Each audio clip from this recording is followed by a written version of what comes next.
કાજુ કરીનું આ શાક બનાવવા માટે આપણે બહારના કોઈ પણ રેડીમેડ મસાલાનો ઉપયોગ નહીં કરીએ. ઘરમાં જ રહેલા માત્ર બેઝિક મસાલાથી કાજુ કરીનું એકદમ રેસ્ટોરન્ટ સ્ટાઇલ આપણે શાક બનાવીશું.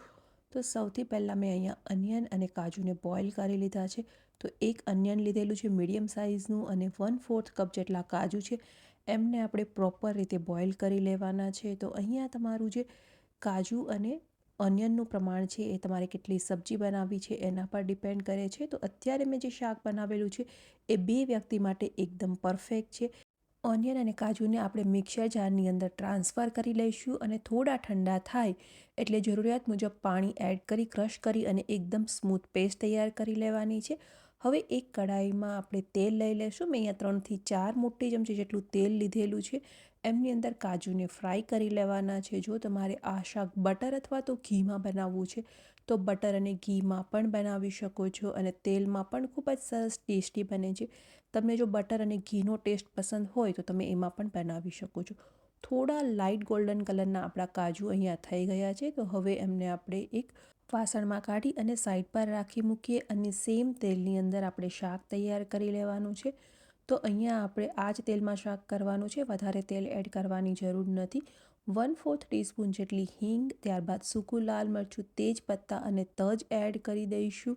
અહીંયા મેં લસણ અને આદુને આ રીતે ઝીણા ચોપ કરીને લીધા છે. તમે એમની પેસ્ટ પણ લઈ શકો છો. એમને તેલની અંદર એકદમ પ્રોપર રીતે આપણે સાંતળી લેવાના છે. એ સાંતળાઈ જાય ત્યારબાદ એકદમ બારીક કરેલી અનિયન લઈ લઈશું. અનિયન લાઇટ ગોલ્ડન કલરની થાય ત્યાં સુધી એને કૂક કરી લઈએ. ગેસની ફ્લેમ મીડિયમ રાખવાની છે અને મીડિયમ ફ્લેમ પર જ આપણે બધી જ વસ્તુને કૂક કરવાની છે. તમે જોઈ શકો છો કે અહીંયા આપણી અનિયન છે એકદમ પરફેક્ટ રીતે કૂક થઈ ગઈ છે. હવે એમની અંદર ટમેટાં એડ કરી દઈએ. તો મેં અહીંયા એક નાના કપ જેટલા ટમેટાં લીધા છે. ટમેટાને પણ આપણે આ રીતે બારીક ચોપ કરીને જ લેવાના છે. ગ્રેવી નથી બનાવવાની અને જો તમે જે ટમેટાં લ્યો છો એ ટમેટાં એકદમ સરસ રીતે પાકેલા હોવા જોઈએ તો તમારી ગ્રેવી છે એ ઝટપટ બની જશે. મીઠું એડ કરી દઈશું સ્વાદ અનુસાર. 1/4 ટીસ્પૂન જેટલો હળદર પાવડર અને 1 ચમચી મેં અહીંયા લાલ મરચું લીધું છે અને 1 ચમચી ધાણા જીરું પાવડર લઈ લેશું. તો લાલ મરચું છે એ બહુ તીખું નથી, મીડિયમ તીખું લેવાનું છે. જો અહીંયા તમારું લાલ મરચું તીખું હોય તો થોડું લાલ મરચું અને ત્યારબાદ કશ્મીરી લાલ મરચું એડ કરવાનું છે, જેનાથી શાકનો કલર ખૂબ જ સરસ આવશે. અને અહીંયા તેલ છૂટું પડે ત્યાં સુધી ગ્રેવીને કૂક કરી લેવાની છે. કાંદા અને ટમેટાને એકદમ પ્રોપર રીતે કૂક કરવાના છે. જો એ પ્રોપર રીતે કૂક નહીં થયા હોય તો શાકનો ટેસ્ટ સારો નહીં આવે. તો એ વાતનું ખાસ ધ્યાન રાખવાનું છે. રેસ્ટોરન્ટમાં આપણે જ્યારે પણ જઈએ છીએ તો ખાસ એની ગ્રેવીના લીધે જ શાકનો ટેસ્ટ સરસ આવે છે, કારણ કે ગ્રેવી છે એ એકદમ પ્રોપર રીતે કૂક થયેલી હોય છે. અહીંયા ગ્રેવીમાંથી તેલ એકદમ સરસ રીતે છૂટું પડી ગયું છે અને શાકમાં અત્યારે તમને તેલ વધારે દેખાતું હશે, પરંતુ કોઈ પણ પંજાબી શાક છે એ તમે બહાર ખાવા જાઓ ત્યારે એમની અંદર તેલ થોડું વધારે જ હોય છે, તો જ એનો ટેસ્ટ સારો આવે છે અને સરસ બને છે.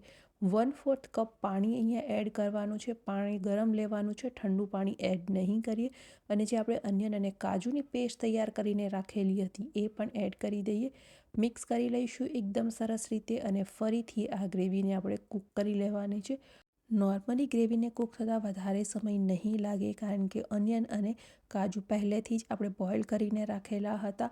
હવે એમાંથી તેલ છૂટું પડે ત્યાં સુધી એમને કૂક કરવાની છે અને તમે જોઈ શકો છો એકદમ સરસ આપણી ગ્રેવીમાંથી તેલ છૂટું પડી ગયું છે અને સરસ રેસ્ટોરન્ટ સ્ટાઇલ ગ્રેવી બનીને તૈયાર થઈ ગઈ છે. તમે આ ગ્રેવીને સ્ટોર કરી અને 1 થી 2 અઠવાડિયા સુધી રાખી શકો છો અને જ્યારે પણ તમારે પંજાબી શાક બનાવવું હોય ત્યારે માત્ર તમારે એમની અંદર વસ્તુઓ એડ કરવાની રહેશે. તો અત્યારે આપણે કાજુ કરીનું શાક બનાવીએ છીએ તો કાજુ એડ કરી દઈશું, કસૂરી મેથી અને ખટાશને બેલેન્સ કરવા માટે થોડી ખાંડ એડ કરવાની છે અને આપણું કાજુ કરીનું શાક બની અને તૈયાર થઈ ગયું છે. આ સેમ ગ્રેવીમાંથી તમે કાજુ ગાંઠિયાનું શાક છે, કાજુ પનીરનું શાક છે, કોઈ પણ શાક બનાવી શકો છો. ગ્રેવીને સ્ટોર કરી અને રેફ્રિજરેટરમાં રાખવાની છે. લાસ્ટમાં ફ્રેશ કોરિએન્ડર એડ કરી દઈએ અને આપણી સબ્જી બની તૈયાર થઈ ગઈ છે. આ કાજુ કરીની સબ્જી તમે રોટલી છે, પરાઠા છે, નાન છે, કોઈ પણ વસ્તુના જોડે એન્જોય કરી શકો છો. રેસીપી કેવી લાગી કમેન્ટ કરી અને જરૂરથી બતાવજો.